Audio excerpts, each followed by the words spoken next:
नमस्कार, आप सभी का स्वागत है। आज हम पढ़ने वाले हैं मोलालिटी। मोलालिटी हिंदी में जिसको मोललता कहते हैं। सबसे पहले हम इसको डिफाइन करेंगे। Number of moles of solute present पर 1000 gram of the solvent. Hindi में हम इसको डिफाइन करेंगे, किसी भी विलयन की मोललता उसके प्रति 1000 ग्राम विलायक में उपस्थित विलेय के मोलों की संख्या है। इसे स्मॉल एम से निरूपित करते हैं और इसकी जो इकाई होती है, यूनिट होता है, वो होता है आपका mole per KG. So it is denoted by small M and its unit is mole per kilogram. अब आ जाइए, हम इसके न्यूमेरिकल्स कैसे बनाएंगे, आंकिक प्रश्नों को कैसे हल करेंगे। तो सबसे पहले हम इसके फार्मूले को देखेंगे। Small M is equal to W A upon M A into 1000 upon W B.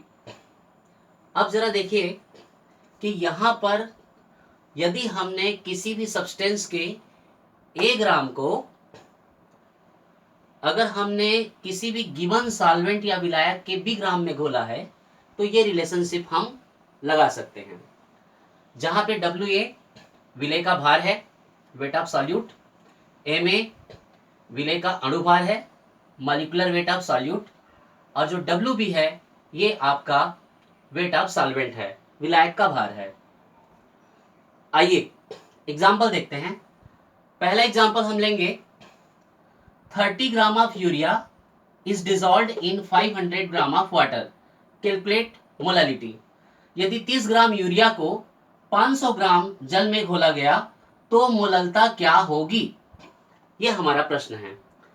अब जरा देखिए कि डब्ल्यू ए हमारे पास प्रश्न में दिया हुआ है 30 ग्राम। यहां पर हमारे सामने समस्या है कि यूरिया क्या है। तो सबसे पहले we have to remember the formula of urea. Urea का सूत्र होता है NH2CO NH2, ये यूरिया का है। अब हम उसका मॉलिक्यूलर वेट या अणुभार निकालेंगे। बहुत ही सिंपल है, आप देख लीजिए। NH2 को जोड़ने से आएगा आपका 16, कार्बन मोनोऑक्साइड जो बीच में CO है उसका आ जाएगा आपका 28 plus 16 is equal to total मिला के हो जाएगा हमारा 60 ग्राम। तो इस प्रकार से हमने क्या देखा कि इसका जो मॉलिक्यूलर मास है वो आपका कितना है, 60 ग्राम है। अब आप जरा देखिए कि हमारे पास 500 ग्राम में उसको घोला गया है। अब आप देखिए कि क्वेश्चन में हमने जो स्टार्टिंग में फार्मूला लिया है उसमें जो डब्ल्यू बी है यही आपका वेट ऑफ सॉल्वेंट है। तो यहाँ पर जो डब्ल्यू बी का जो वैल्यू होगा वो हो जाएगा आपका 500 ग्राम।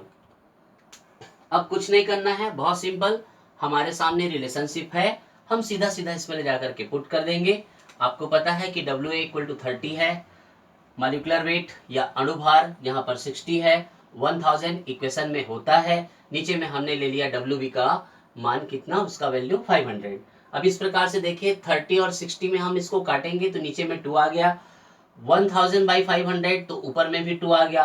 अल्टीमेटली हमारे पास यहाँ पर उत्तर आ गया 2/2, मतलब फाइनल आंसर हो जाएगा 1 मोल पर केजी, 1 मोल प्रति किलोग्राम। चलिए देखिए बच्चों, हम एक दूसरा क्वेश्चन देखेंगे। सबसे पहले हम इंग्लिश में देखेंगे।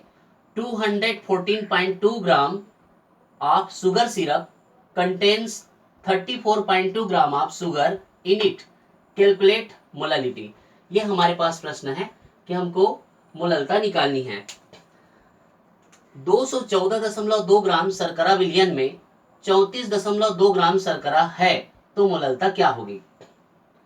आप वीडियो को पास कर दें और क्वेश्चन को नोट कर लें, फिर उसके बाद में अपने तरफ से बनाने की कोशिश भी करें और फिर उसके बाद में फिर आगे के वीडियो को देखें।